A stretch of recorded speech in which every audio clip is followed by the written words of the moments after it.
This move initiates a flexible opening strategy, aiming to control central squares and develop pieces efficiently, while keeping black's options open and avoiding early commitment to a specific pawn structure or theoretical line. This move, 1, nf6, is a flexible and popular response, often leading into defenses like the King's Indian or Queen's Indian, keeping white's options open regarding central pawn play. This move initiates a King's Indian attack setup, aiming to fianchetto the bishop to g2 for long-term kingside pressure and rapid development.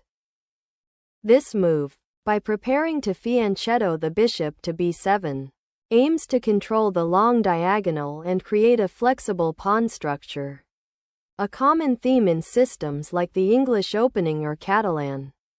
Developing the bishop to g2 fianchetto strengthens the kingside and prepares to pressure the long diagonal towards black's queenside. This move develops the bishop to a long diagonal, aiming towards the center and potentially supporting a queenside pawn advance while preparing to castle kingside. Castling kingside securely anchors the king and activates the rook, preparing for central control and a potential kingside attack as black's queenside fianchetto suggests a positional game. This move prepares to fianchetto the dark-squared bishop and to challenge white's central pawn control with d5. This move reinforces the central pawn and prepares to develop the queenside knight, aiming for a solid, flexible pawn structure often seen in Catalan or King's Indian attack formations. Black establishes a central pawn presence, aiming to contest white's space and develop their pieces harmoniously towards the center. This move develops the knight to a more central square, preparing to support a future c4 pawn advance and potentially reroute the knight to an attacking square like f3 or e4. This developing move reinforces the knight's central influence and prepares for potential c5 or b7, aligning with common ideas in fianchetto structures where white aims for a kingside setup. The move re1 is a flexible developing move preparing to support a d4 pawn push, potentially challenging black's central pawn on d5 and opening lines for the rook. The move 7, bc5 develops the bishop to an active square, directly challenging white's central control and preparing for potential pawn breaks or tactical opportunities. This move challenges black's central pawn majority, aiming to create an isolated d-pawn for black or open lines for white's pieces.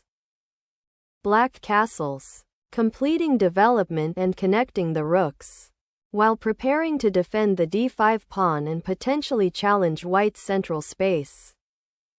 White chooses to open the c-file, creating immediate tension and challenging black's central pawn majority, aiming to potentially exploit imbalances in the resulting pawn structure. This central pawn exchange opens the d-file and allows black to establish a solid pawn center, preparing to develop the kingside pieces actively. This move repositions the knight to a more active square, eyeing the c5 square and preparing to contest the queenside space white has ceded.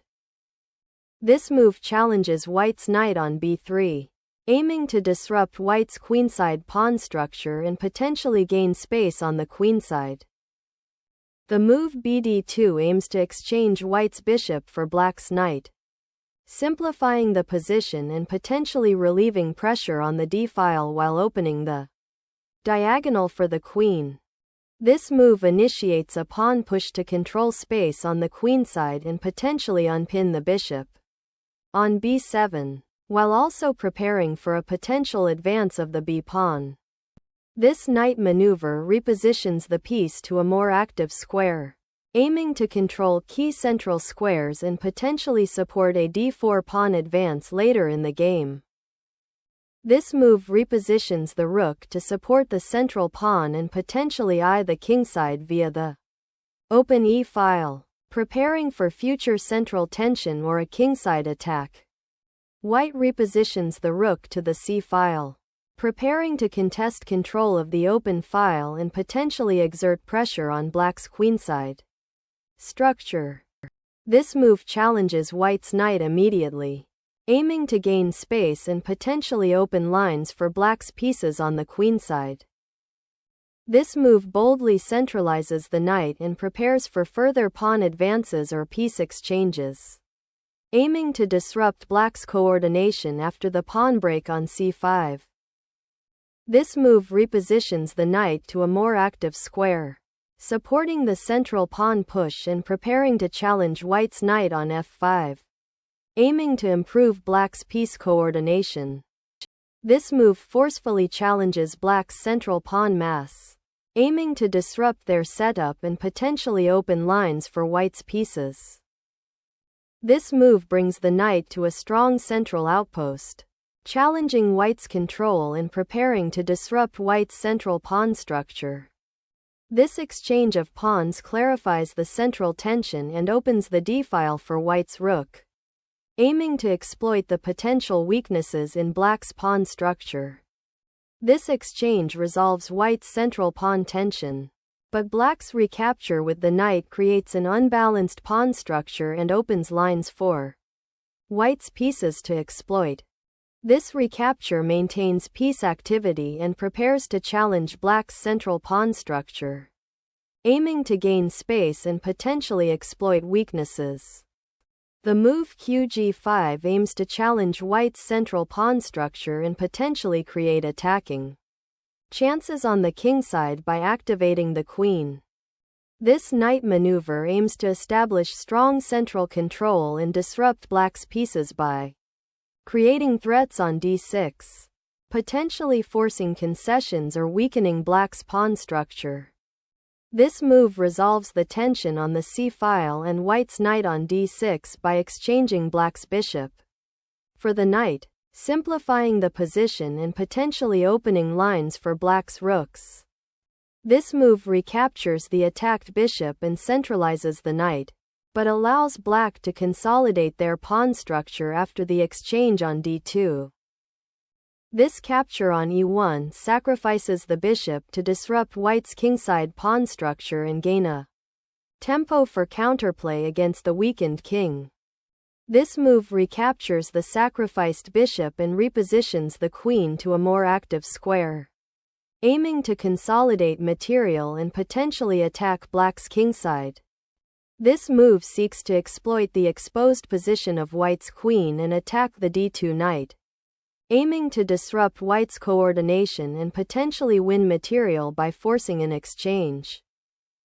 This move captures the rook, exploiting black's misplaced queen and regaining material equality while simplifying the position.